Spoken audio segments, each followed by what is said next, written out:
오늘 함께 나눌 말씀, 본문 말씀 베드로전서 4장 10절 말씀입니다.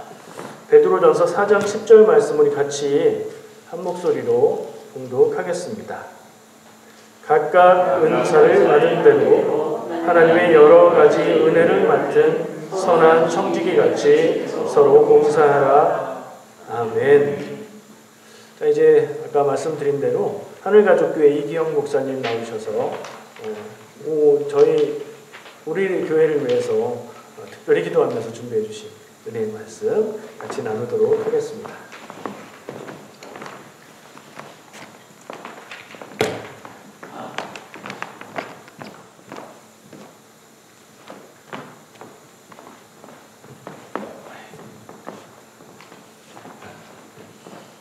하늘가족교회 이기영 목사입니다. 오늘은 제 인생에 있어서 참 의미 있는 날입니다. 제가 장로교 목사로서요 처음으로 감리교 강단에 섭니다. 우리 목사님 또 강변 자매님, 아니 감리교 이렇게 돈독하신 것 같아요. 저도 이렇게 귀한 강단 예배 시간에 세워주신 우리 하나님께 그리고 우리 목사님께 감사를 드립니다. 우리 결국에 교육자협의회가 있는데요. 우리가 목사님, 이 목사님이 참 젊으신 분이세요. 신체 나이를 뜻하는 게 아니고, 물론 젊으시지만, 이 마인드가 참 젊으신 분이어서 제가 많이 좋아합니다. 그래서 제가 알바를 하는데 좀 빈자리가 있어가지고, 목사님 스카우트 해가지고 같이 일합니다. 그래서 우리 교육자 협의회뿐만 아니라 일터에서도 동지 동역자로 그렇게 오순도순 살아가고 있습니다. 오늘 우리는 선한 청지기입니다 하는 제목으로요 함께 말씀 나누려고 합니다.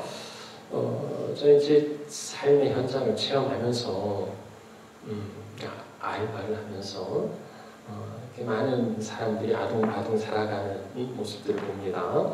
제가 일하는 곳은 이제 그 빵 공장에 이제 딜리버리 하는 일인데, 새벽 5시부터 일을 시작합니다. 이른 새벽부터 일찍 나와서 참 부지런히 열심히 일하는 사람들 보면서, 뭐 때문에 이렇게 열심히 할까 생각합니다. 이들 뿐이겠어요. 여러분들도 아마 대부분 다 그렇게 정말 열심히 살아가고 계실 겁니다. 어떤 사람들은 영주권을 위해서, 물론 영주권이 목적은 아니죠. 영주권이 있어야 이 땅에 살아갈 수 있으니까. 대부분의 사람들이 조국을 떠나 이 땅을 찾은 까닭은 무엇일까요? 그냥 단순하게 보면 좀 더 잘 살기 위해서가 아닐까 싶습니다.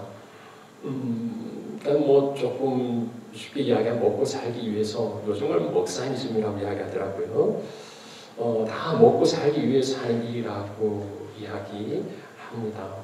그런데 그 먹고 사는 게 참 힘들어졌죠. 이상기온으로 인해서, 전쟁으로 인한 그 경제 침체로 인해서 참 이 땅에 많은 사람들이 허덕이고 있습니다. 알보다도 실업률이 장난이 아니랍니다. 그래서 이제 더 이상 인구에서는 LMI를 지원하지 않는다고 그래요. 이렇게 참 힘든 세상에서 세 끼 밥 먹고 그리고 편안히 늘 집이 있으면 행복한 거 아닙니까? 디모데전서 6장 8절에도 우리가 먹을 거, 입을 거 있으면 족한 줄로 알라 말씀하고 있습니다. 어떻습니까, 여러분? 먹을 것도 있고 입을 것도 갖고 계시지요? 어떻게 족하십니까? 감사하세요. 그럴 수도 있지만 그 행복이라기보다는 그냥 일상인 것 같아요. 누구나 다 그렇게 살아가는 거 아닙니까? 나만 그렇게 사는 게 아니고 다 새끼 밥 먹고 다 집에서 다리 뻗고 자는데 그런 건 이제 평범한 삶이고 당연한 거죠. 어떤 밥을 먹느냐, 또 어떤 집에서 어디서 잠드느냐, 이제 이 그 작은 차이를 가지고 우리는 더 나은 곳을 찾기 위해서 열심히 일합니다. 그러니까 여러분들 어떤 비전과 어떤 꿈을 갖고 계시는지 모르겠습니다만은 대부분의 사람들은 좀 편하게 살려고 지금 고생하는 것 같아요. 좀 안락하게 살려고 지금 힘쓰는 것 같아요. 좀 쉽게 살려고 지금 많이 노력하시는 것 같아요. 그래서 좀 쉽고 편하고 그리고 안락하게 살아가기 위해서 이게 삶의 목적이 아닌가 싶습니다. 이제 영주권을 위해서 참 정말로 많이 고생하세요.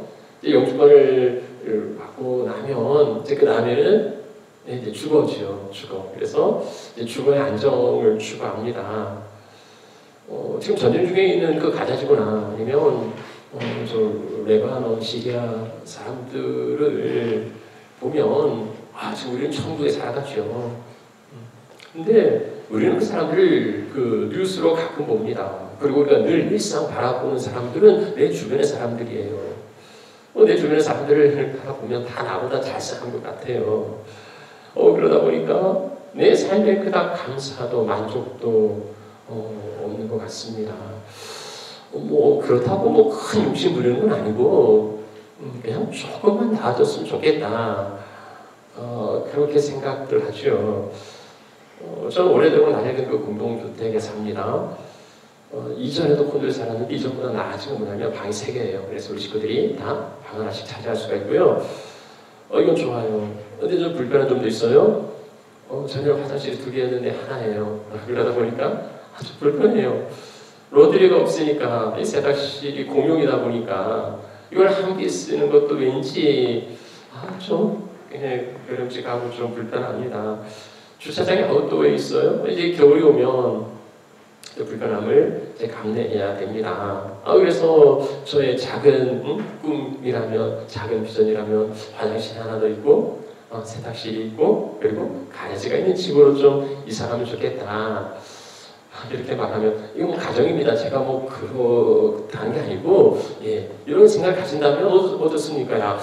참 목사가 너무 좀 세속적인 거 아닌가? 이렇게 생각하실 분이 계실지 모르겠습니다만 그럼 여러분 어떤 꿈을 갖고 계세요? 여러분 어떤 비전을 품고 계십니까? 여러분들은 그럼 단순히 좋은 집에 살고 잘 먹고 편하게 살고 쉽게 살아가는 이러한 것이 아니라 좀 더 나은 삶의 비전과 그리고 제 목적을 가지고 살아가실 수 있으면 좋겠습니다. 그런데 이제 그 비전이든 욕망이든 그게 마음속에 감추인 거라 본인 스스로도 잘 파악하지 못할 때가 많이 있습니다. 자, 그런데요, 하나님은 우리에게 그것을 이루어갈 수 있는 은혜를 주십니다. 우리가 어떤 은사를 우리가 어떤 그 꿈과 비전을 품었든지 하나님 그것을 이루어갈 수 있도록 우리에게 특별한 선물을 주시는데 그것을 오늘 본문의 말씀에서는 은사와 은혜라고 말씀하고 있습니다. 자, 그래서 오늘 첫 번째로 생각해 볼 것은 하나님께서 우리에게 은사와 은혜를 주신다는 겁니다.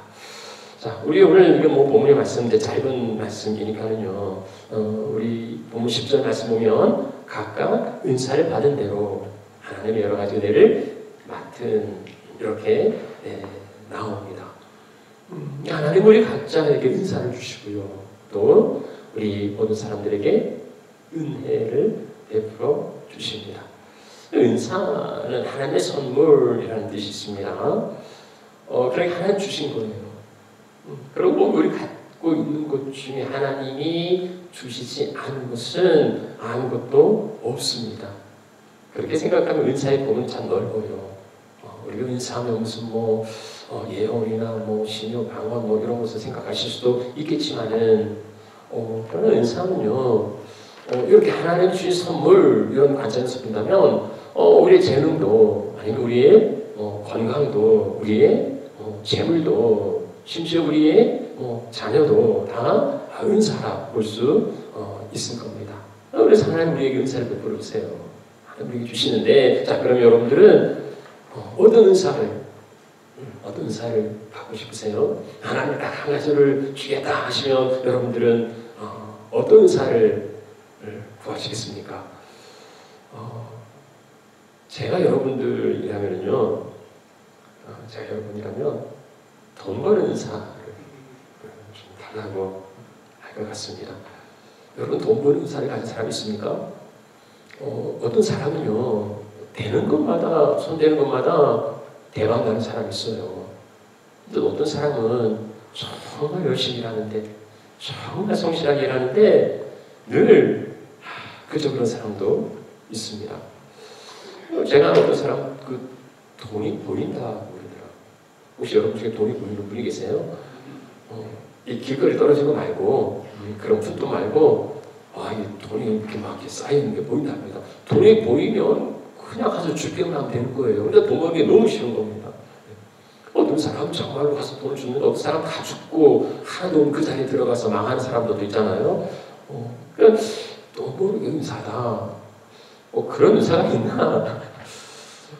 신명기 8장 17절 말씀 보시면은요, 네 마음에 이르기를 내 능력과 내 손의 힘으로 내가 이 재물을 얻었다고 말할 건데 그러지 말라는 거예요. 내가 내 힘과 내 손으로 이 재물을 얻었다 하지 말라. 18절 말씀, 그가 하나님께서 네게 재물 얻을 능력을 주셨습니다. 네가 그것을 가진 것은 하나님이 재물 얻을 능력을 주시기 때문에 네가 얻은 거지 그냥 된 게 아니라는 겁니다. 하나님이 재물 얻을 능력을 주셨습니다. 여러분 마태복음 25장에 보면은 그 달란트의 비유가 나오죠. 어떤 사람에게는 5달란트, 어떤 사람에게는 2달란트, 어떤 사람에게는 1달란트입니다. 우리가 이제 뭐 5개, 2개, 1개 하니까 무슨 동전처럼 생각하시는데 이 달란트라는 건요, 대란은 6,000데나리온, 그래서 6,001의 품삯이에요. 뭐 오늘날 일단 한 10만 원만 계산해도 한 6억 정도 되는 금액이랍니다. 그러니까 이 1달란트도요. 결국 작은 금액이 아닌 거예요. 엄청난 거예요. 근데 어떤 사람에게는 그 5배를 주시단 말이죠. 재능대로 하나님의 은사에 따라서 어떤 사람에게는 보니까 50배도 더 주시더라고요. 누군가에게는 더 많이 맡겨주십니다. 잠언 8장 21절 말씀 보니까 누구에게? 하나님이 사랑하시는 자에게 이는 나를 사랑하는 자가 재물을 얻어서 그 곳간에 채우게 하려 함이라. 하나님이 사랑하시는 자에게 재물을 주시고 그 곳간을 채우신다. 그 대표적인 예가 아브라함이죠. 네, 그 대표 증인이 아브라함이 뭐 그냥 혈혈단신으로 이민 가방 하나 들고서 집을 나온 사람이에요. 그리고 하나님의 부르심 따라 가나안에 들어갑니다. 그런데 하나님이 그에게 복을 주셔요. 하나님이 그에게 복을 주시는데 이 롯과 함께 그 이제 조카지요. 함께 거할 수 없을 만큼 하나님이 풍족하게 복을 주십니다. 그래서 마침내 거부가 돼요. 이민가방 하나 들고 나왔는데 부자가 된 아브라함. 여러분도 그렇지요. 이민가방 하나 들고 나오셨을 텐데 여러분들도 이 아브라함처럼 복이 임하시면 좋겠습니다. 자, 그런데 그 아들 이삭을 보면 이 아브라함의 이제 그 부가 고스란히 아들에게 이렇게 이제 상속이 되는데 이삭은 그뿐만 아니라 하나님이 보여주시는데 그의 농사에 100배, 그의 농사에 100배의 복을 받았다. 그래서 장대하고 왕성하여서 거부 재벌이 된 거예요. 하나님이 이렇게 한 사람을 부유하게 하시고 정말 장대하게 하실 수 있습니다. 물론 이제 뭐 좀 사족 같은 이야기지만 이렇게 부하게 나타난 이제 복은 그림자와 같은 그런 거예요. 그래서 신약의 그 복이 예수 그리스도로 이제 성취되는 거죠. 아무튼요. 그렇더라도 아브라함과 이삭 같은 정말 그러한 부여를 받으면 좋겠습니다. 그런데 은사는 그것뿐만 있는 거 아니에요. 은사는 다양하고 바울이 그 고린도전서 12장에서 이제 9가지 이야기하는데 에베소서에도 나오고요. 여러 가지 정말 하나님 주신 선물은 별별 선물이 다 있어요. 그래서 정말 하나님, 이렇게 하나님 풍성하시구나. 하나님 이렇게 정말 대단하고 정말 다양하구나. 이런 걸 각자의 은사를 통해서 우리는 발견할 수 있을 겁니다. 아무튼요, 자, 이러한 은사와 함께 그리고 각 사람에게 또 무엇을 주십니까? 은혜. 하나님이 또 은혜를 주세요. 은사, 카리스마, 은혜는 카리스, 그러니까 뭐 은혜와 비슷한 단어죠. 이 은혜도 하나님 값없이 베풀어 주시는 선물, 근데 좀 더 포괄적인 그런 의미를 담고 있습니다. 그래서 우리의 삶에도 하나님의 은혜가 넘치기를, 우리는 늘 기도하잖아요. 하나님에게 은혜를 좀 베풀어 주세요. 하나님 은혜로 충만하게 주세요. 늘 기도하시잖아요. 하나님이 주신다. 각 사람에게 은혜를 주신다 하고 말씀합니다. 그 은혜가 우리 삶에 풍성할 때 우리의 마치 그 유난유와 같이 기쁨과 감사가 있고 감동과 감격의 삶을 살아갈 수 있게 해 주십니다. 자, 그래서 우리 삶에 그 하나님의 베풀어 주시는 은사와 은혜가 가득하시고, 그래서 그것으로 인하여서 우리의 꿈과 비전을 이루어 가실 수 있으면 좋겠습니다. 자, 그런데요, 이제 사실 제가 지금 드린 이야기는 본문의 말씀은 좀 아니고 이 본문의 말씀 정확하게 읽어보시면, 그러니까 정확한 어디가 그래요. 각각 은사를 받은 대로 하나님의 여러 가지 은혜를 맡은. 그러니까 이 은사와 은혜는 주어지는 겁니다. 은사를 받은 대로, 내가 선택한 게 아니고 받은 대로 은혜를 맡은, 나에게 맡겨진 거예요. 그러니까 그 은사는 내게 주어지는 거고 은혜는 맡겨지는 거지 내가 찾고 구하는 게 아닙니다. 고린도전서 12장 11절 말씀에 그의 뜻대로 각 사람에게 나누어 주신다. 그러니까 하나님이 우리를 보시고 그의 뜻대로 우리 각자에게 이런 저런 것들을 나누어 주시는 거예요. 하나님 나 이런 거 물론 하나님 정상 창작을 하실 수 있겠지만 그럼에도 내가 원하는 게 아니고 하나님의 뜻대로 우리에게 나누어 주십니다.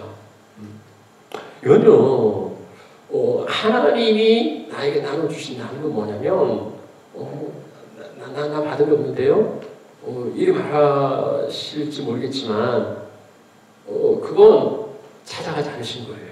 하나님이 나눠 주셨는데 그냥 발견하지 않으시는, 하나님 주셨다고 말씀하고 있어요. 이거 내가 노력으로 얻은 게 아니고 전적으로 하나님이 맡겨주신 거. 그래서 이거 가졌다고 교만할 거 아니고요. 내 노력으로 얻은 게 아니니까 그건 내 자랑이 될 수 없어요. 그래서 내가 무슨 은사를 가졌든지 간에, 무슨 신박한 은사를 가졌든지 아니면 돈 잘 버는 은사를 가졌든지 그것 가지고서 자랑할 일 없다는 거예요. 그리고 내가 노력해서 얻은 게 아니니까 없다고 해서 무슨 방언을 말하고 무슨 예언을 하고 이런 은사가 없다고 해서 움츠리고 열등감을 가질 필요도 없는 겁니다. 하나님이 우리 각자에게 필요를 따라 그의 뜻대로 나누어 주셨어요. 내가 지금 살아가고 있는 자체가 그 증거입니다. 하나님은 나에게 주셔서 내가 살아가고 있는 거죠. 내 생명을 주시고 내 건강을 주시고 그리고 건강을 주시고 재능을 주시고 교회를 섬길 수 있는 특별한 나라들을 주시고 그래서 내가 이렇게 봉사하면서 살아가고 있는 게 아닙니까? 이거 내 힘으로 살아가는 게 아니라 하나님께서 베풀어 주신 은사와 은혜임을 꼭 믿으시기 바랍니다. 그래서 이것을 꼭 붙드시고요. 하나님이 내게 선물로 주신 거 이것을 꼭 기억하시고 그렇게 살아가시는 하나님의 백성들이 되시기를 축원합니다.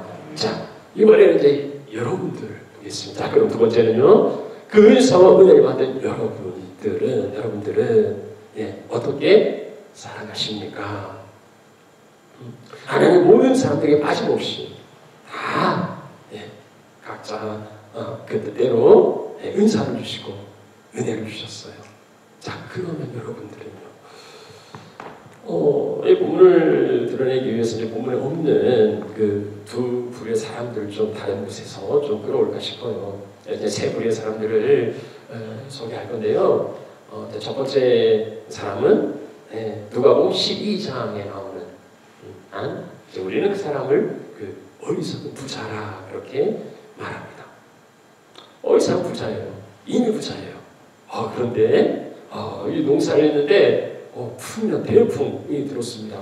그래서 이미 창고에 가득히 차 있는데 이제 더 이상 저장할 게 없어요. 더 이상 쌓을 수가 없어요. 행복한 고민을 하죠. 내가 어떻게 할까? 그러고서는 옳거니 이 옛날에 그 작은 창고를 공간을 헐어버리고 더 크게 짓는 거예요. 그래서 이번에 거둔 이걸 다 차곡히 쌓아둔 거예요. 얼마나 많이 쌓아두었든지 이제는 더 이상 일할 필요가 없어요. 그래서 이렇게 말합니다. 그동안 했었다. 내 영혼아 여러 해 쓸 것을 쌓아놓았으니 이제는 좀 먹고 마시고 즐기고 편히 살자. 누구나 그렇게 할 거 아닙니까? 이게 무슨 잘못입니까? 하나님은 이 부자를 향하여서 야 창기가 참 지혜롭다 말씀하시는 게 아니고 이 어리석은 자요. 이 사람이 향하여서 어리석다고 말합니다. 그러면서 오늘 밤에 네 영혼을 도로 찾을 건데 그러면 네 준비한 것이 네 것이 되겠느냐?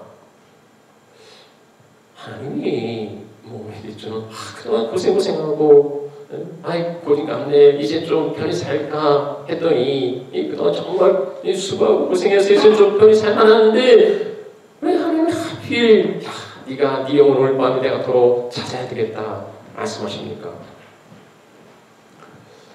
누가복음 12장의 말씀을 보시면은요 어리석은 자라고 말씀하시는 까닭은 하나님의 것을 자기 것으로 착각하고 있어요. 누가복음 12장에 보면은요 다 내 거예요. 곡간도 내 거, 곡식도 내 거, 심지어는 자기 영혼도 내 거. 영혼아. 하나님은 거기 거 아니라고. 그건 잠시 맡겨진 거라고. 그래서 내가 언제든지 도로 찾아갈 거라고. 이것을 일깨우기 위해서 하나님 오늘 밤 네 영혼 도로 찾으리니 그렇게 말씀합니다. 하나님이 맡겨놓은 거 다시 찾아가시겠다는 거예요. 그것을 통해서 하나님의 것임을 증명하는 것이요. 여러분 남의 것을 자기 것으로 착각하는 건 그런 착각은 자유가 아니라 그건 범죄예요. 네 것도 내 거, 내 것도 내 거 이런 건 도덕이에요. 이건 범죄입니다. 내가 가진 거 내 마음대로 한다고요. 내 이름으로 등기되었으니까 확실히 내 거라고요. 그렇게 주장하신다면 하나님께서 어리석은 부자에 가신 것 그대로 어리석은 자여 네 영혼 오늘 밤 내가 도로 찾을 건데 정말로 네 것이냐고 부르실지도 모릅니다. 이게 참 무서운 말씀 아닙니까? 오늘 밤 네 영혼을 도로 찾겠다. 여러분 넘어서는 안 되는 선이 있는 거죠. 소유에 대해서도요. 내 것이 아닌 것을 내 것이라고 주장할 수는 없어요.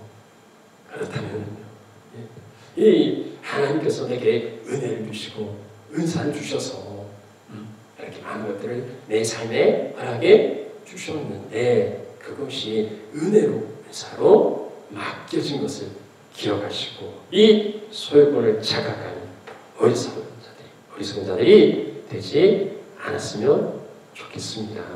자, 두 번째 사람을 한번 또 소개해 볼 건데 이번에 누가복음 16장에 나오는 그리고 마태복음 24장에 나오는 이런 사람들은 뭐냐면 첫 번째 그 어리석은 부자는 자기가 주인이라고 자기 거라고 착각을 했는데 자, 두 번째 부류의 사람들은 이제 자기가 청직이라는 사실을 알아요.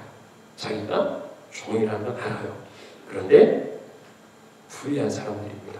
그래서 불의한 청직이 표현이 이제 불의한 청직이라고 말하죠. 누가복음 16장에 불의한 청지가 나오는데요. 주인이 이렇게 맡겨준 자기 재산을 맡겼는데 이 청지기는 마치 그게 자기 것이냐 흥청망청 낭비하고 잔쳐버리고 술 마시고 그렇게 낭비합니다. 그런데 이 낭비한다는 소문이 이제 주인한테까지 들어간 거예요. 주인이 이 소문을 듣고 어떻게 하겠습니까? 예, 해고. 예, 주인은 이 청지기를 해고합니다.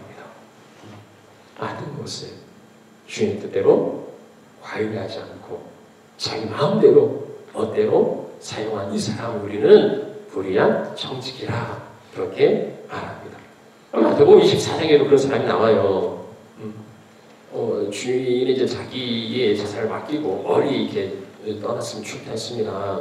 근데 이 종이 주인이 더디 올 줄 알고 주인이 갔는데 먼 나라 갔는데 그렇게 빨리 오겠어 하면서 역시 방탕하게 주인의 제사를 허비합니다. 그렇게 이제 허비할 땐 좋았는데 주인이 돌아왔어요. 돌아와서 어떻게 하겠습니까? 이 자기의 재산을 잘 관리하지 못한 이 청지기를 엄벌에 그렇게 처합니다. 나라의 비유에서도 있지요. 5개, 2개, 하나를 받았는데 그 중에 하나를 맡은 하나를 맡은 종은 땅에 묻어둡니다. 그러려 해서 악하고 게으른 종아 이렇게 책망을 하죠. 이들은 다 한결같이 자기의 것이 아니라 맡겨진 것을 자기가 주인이 아니라 청직이라는 것을 종이라는 것을 알긴 알았지만은 그러나 그 책임을 다하지 못하고 흥청망청 즐기다가 결국은 책망과 엄벌에 처해진 사람들이에요. 이들을 가르쳐 우리는 불의한 청직이라 이렇게 말합니다. 하나님께서 우리에게 맡겨주신 은혜로 은사로 인하여서 우리가 맡겨준 모든 것들을 이렇게 낭비하고 또 이렇게 자기 멋대로 사용하는 이러한 불의한 청지기들이 되지 않으시기를 주님의 이름으로 부탁드립니다. 자, 그러면은 세 번째 정답이죠. 오늘 본문에 나오는 세 번째는 하나님의 각양 은사와 은혜를 맡은 선한 청지기, 선한 청지기입니다. 청지기는 청지기인데 선한 청지기예요. 그러니까 내 것이 아니고 하나님의 것이라는 청지기 의식과 함께 또 선한 청지기로서의 사명, 그 사명감이 있어야 합니다. 하나님이 나에게 왜 맡겨주셨을까 하는 생각하는 거지요. 하나님이 나에게 풍성한 은사와 은혜를 주시고 내 삶을 여유롭게 하셨다면 왜 도대체 나에게 이 많은 것을 맡겨주셨을까를 생각하는 거예요. 여러분, 하나님이 우리에게 주신 거, 우리 것은 이제 분복이라고도 말합니다. 이제 전도서에 그렇게 말하죠. 그래서 나에게 맡겨주셨으니까 내가 누릴 수 있지요. 일꾼이 제삭을 받는 건 마땅하다. 일하는 소에 입에 마음을 씌우지 말라. 그러면 하나님 내게 주신 거 아무런 거리낌 없이 즐기셔도 됩니다. 더 좋은 집에 사세요. 가능하면 더 좋은 음식을 드셔도 괜찮아요. 최고급 차를 타셔도 형편만 되시면 그리 하셔도 괜찮습니다. 자, 그런데 그것을 주신 하나님을 잊어버리면 그는 어리석은 자예요. 이것의 주인이 내가 아니고 하나님이라는 사실만큼은 잊지 않고 잃지 않고 이것을 붙들고 살아가셔야 한다는 겁니다. 이것을 맡겨주신 분이 하나님이라면 그것을 인정한다면 거기에는 맡겨주신 하나님의 뜻, 목적이 있다는 것을 또한 기억하셔야 한다는 거예요. 물론 이제 그 가운데 일부는 할 수가 있으니까 그걸 관리하는 수고하니까 우리가 즐겨도 돼요. 그러나 전부를 즐긴다면 이건 좀 아니죠. 그것을 통해서 내 즐거움도 찾아가지만 그러나 무엇보다도 맡겨주신 주인 되신 하나님의 영광을 위하여서 살고 우리의 삶을 통하여서 하나님의 영광이 드러나야 한다는 거죠. 하나님의 거니까 하나님이 맡겨주셨으니까 어떠하든지 간에 하나님의 영광이 드러나야 합니다. 그리고 정직이 그러니까 자기 거 아닌데 자기 멋대로 쓸 게 아니라 주인의 뜻에 따라서 잘 관리해야 합니다. 그러면 그 주인의 뜻이 뭡니까? 우리에게 맡겨주신 그 주인의 뜻은 무엇입니까?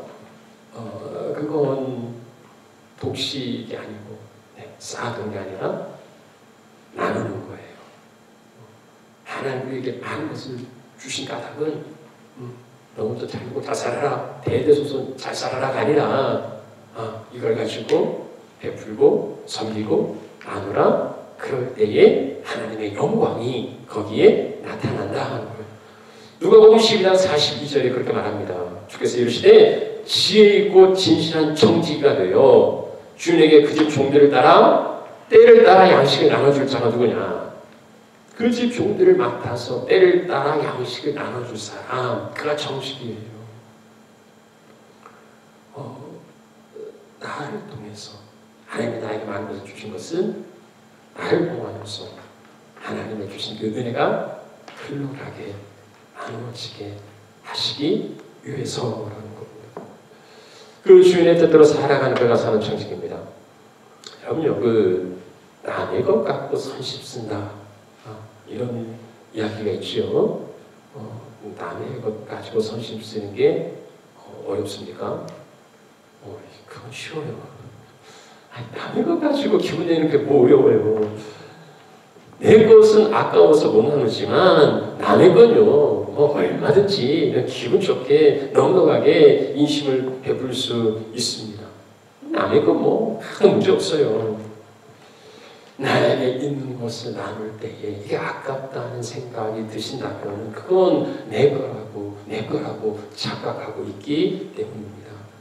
그 주님의 거라고 인정한다면 주님이 원하시는데 주님의 거고 주님이 원하시는데 주저할 게 뭐가 있습니까? 얼마든지 즐겁게 기쁘게 생생낼 수 있는 거 아닙니까? 여러분 내게 맡겨주신 그것은요 축복이 아니라 그것은 사명이에요. 하나님이 내게 주신 그 모든 것들 그것은 축복이 아니라 사명이라는 것을 기억하시고요. 그 맡겨주신 선한 뜻에 따라 살아가시는 선한 정직이들 되시기를 주의 이름으로 축원합니다. 자, 이제 세 번째 말씀인데요. 벌써 시간이 끝날 시간인데 설교가 짧으면 다시 전화를 받을 거라 이런 이야기 있는데 글쎄요 제가 다시 또 이 자리에 쓰겠습니까? 그러니 준비한 건 그냥 다 하겠습니다. 조금만 더 참아주세요. 세 번째, 자 그러면요 어떻게 살 건가? 자, 이제 우리는 이 베드로전서 그 4장 10절 말씀을 가지고 이제 오늘부터 지금부터 어떻게 살아갈 건가 하는 말씀을 잠깐 나누려고 합니다. 자, 이 베드로전서 4장 10절의 그 마지막 두 단어가 있어요. 선한 정직이 같이 그 다음에 서로 봉사하라. 서로 봉사하라. 자, 우리가 어리석은 거잖아. 아니면 악한 불의한 정직이 아니라 정말 선한 정직이 하나님의 은혜와 은사를 주셔서 우리의 삶을 이렇게 풍성하게 하시고 우리를 이렇게 넉넉하게 하셨는데 그거 내 것이 아니라 하나님의 것임을 기억하는 정직의식과 그리고 거기에는 선한 뜻이 있다는 그 소명감, 사명감을 가지고 살아가야 한다 이 말씀 드렸는데요. 자 그러면은 어떻게 살아갈 건가? 이 정직은 봉사하는 삶이에요.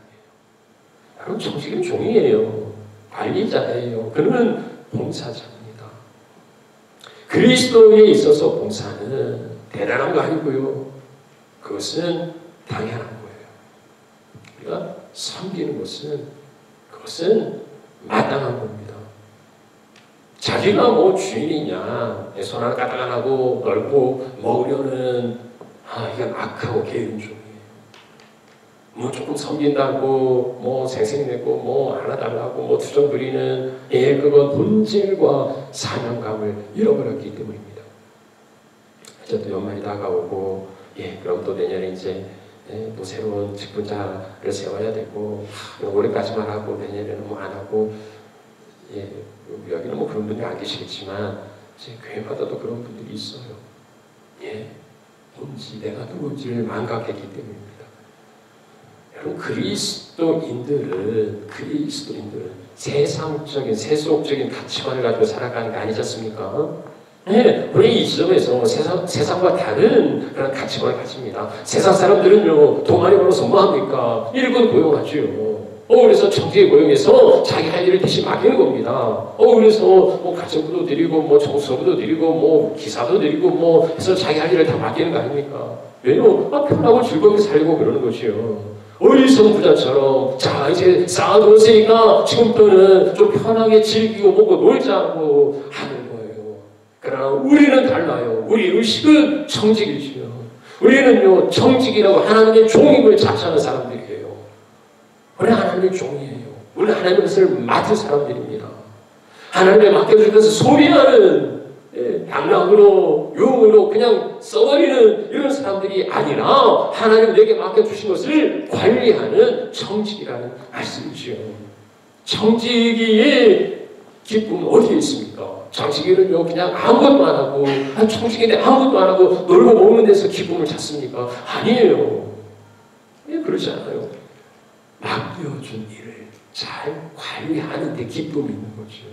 그리스도의 기쁨은 어디 있습니까? 하나님이 내게 주신 것들을 통하여서 이것을 잘 관리하고 경영하고 그래서 이 일을 통하여서 하나님의 영광과 하나님의 이름이 드러나고 복음이 증거돼요. 이게 청직이 기쁨 아닙니까? 물론 일이라는 게 뭐 즐겁기만 합니까? 봉사라는 게 뭐 쉬운 건 아니죠. 봉사할 때 때로 어려울 수도 있고 힘들 수도 있지만 그러나 그것이 기쁨이고 그것이 감사라는 것 아는 사람만이 아는 비밀인데요. 그것을 아시고 또 그것을 기쁨으로 감당하시는 진정한 봉사자요 축복자녀 되시기를 축원합니다. 자 말씀 마무리하면서 이제 꼭 이 말씀 결국 이 말씀 정말 드리고 싶은데요. 마지막으로 정말 마지막으로 드리고 싶은 말씀은 뭐냐면 봉사라 그러면 봉사를 누구에게 합니까? 봉사는 누구에게 우리 모든 하는 일이 다 하나님께 영광 하나님께 봉사하지요. 그렇죠? 그런데 여기 본문의 말씀은 사는 정지같이 하나님께 봉사하라가 아니라 누구에게요? 서로 봉사하라 그렇게 말씀하고 있어요. 봉사는 하나님께 드리는 거지 않습니까? 맞아요. 하나님께 드리는 건데 하나님께 드리는 그 통로가 서로예요. 서로. 하나님은 사실 그 완전하신 분이에요. 그래서 그걸 받으실 필요가 없어요. 하나님이 뭐 헌금이 필요하세요. 하나님 자존하신 분. 그래서 우리가 뭐 하나님 뭐 찬양 영광 돌리지 않아도 하나님 그 스스로 영광스러운 분이세요. 그럼 우리에게 말씀하신 까닭은 뭡니까? 우리를 위해서죠. 마태복음 25장의 그 양과 염소의 비유에서 그 결론처럼 주신 말씀이지 않습니까? 여기 내 형제 중 지극히 작은 자 하나에게 한 것이 내게 한 것이다. 가난한 벌먹고 굶주리고 그리고 갇힌 사람들을 우리가 언제 돌아보았습니까? 라고 말할 때 주님은 여기 지극히 작은 자 하나에게 한 것이 내게 한 것이다 하고 말씀해요. 지극히 작은 자에게 한 것이고 주님께 한 거지요. 근데 거기서 끝난 게 아니고 그 반대로 말씀하세요. 누구나 외면하고 무시하기 쉬운 그 지극히 작은 자 하나에게 하지 않은 것은 내게 하지 않은 것이라고요. 우리가 예수님이라면 지나치겠습니까? 아니죠. 예수님이라면 그 목마를 때 물 마시게 할 겁니다. 굶주릴 때 먹게 할 거예요. 갇혔을 때 찾아갈 겁니다. 예수님은 당연히 그렇죠. 근데 그 예수는 아니잖아요. 근데 예수님께서는 저에게 하지 않은 것이 내게 하지 아니한 것이라고 그렇게 말씀해요. 하나님을 섬기는 건 뭐 못하는 사람도 있으니까 그러나 별로 어렵지 않아요. 우리가 하나님께 예배하고 하나님께 뭐 하나님 사랑합니다. 뭐 하나님 뭐 경배하고 이런 건 뭐 당연하고 마땅하고 어려운 게 아닐 수 있어요. 그런데 형제를 사랑하는 건 어떻습니까? 그것도 저 멀리 있는 한국 뭐 보이지도 않는 그런 형제 말고 그냥 내 옆에 앉아 있는 한 집에 살아가는 이 형제를 사랑하는 건 쉽지 않을 겁니다. 그리고 당장 눈앞에 있으니까. 그래서 내가 당신 사랑해 하면 뭔가 해야 될 것 같아요. 그래서 이 사랑하는 게 쉽지가 않습니다. 요한일서 4장 20절에 이렇게 말합니다. 누구든지 하나님을 사랑하노라고 그 형제를 미워하면 거짓말이라고요. 그러면서 이렇게 말하죠. 보는 바 형제를 사랑하지 않는 자는 보지 못하는 하나님을 사랑할 수 없다. 보이는 그리고 보지 못하는 이 말씀에 한번 주목해 보고 싶어요. 우리가 보이지 않는 대상을 향해서는 얼마든지 사랑과 헌신과 봉사를 말할 수 있어요. 보이지 않는 대상을 향해서는 뭐 사랑합니다 한들 뭐 그것을 굳이 증명할 어떤 필요를 못 느끼는 거죠. 그런데 눈앞에 보이는 형제를 향하여서 그 쉽지 않은 건 그 말에 대한 책임이 따르기 때문이에요. 그리고 그렇게 해야 되는 것처럼 생각되기 때문입니다. 그래서 하나님은요, 보이는 형제도 사랑하지 못하면서 보이지 않는 하나님을 사랑한다고 그것은 있을 수 없는 거짓말이라고 명백히 말씀하고 있습니다. 하나님을 향한 사랑이 어떻게 드러나냐고요? 형제를 향한 사랑에서 나타나는 거죠. 서로 봉사하라는 것은 무슨 의미입니까? 서로 봉사하라. 서로 섬기라는 거예요. 서로 섬기라. 여러분의 공동체에 누군가에게 어떤 필요가 보이십니까?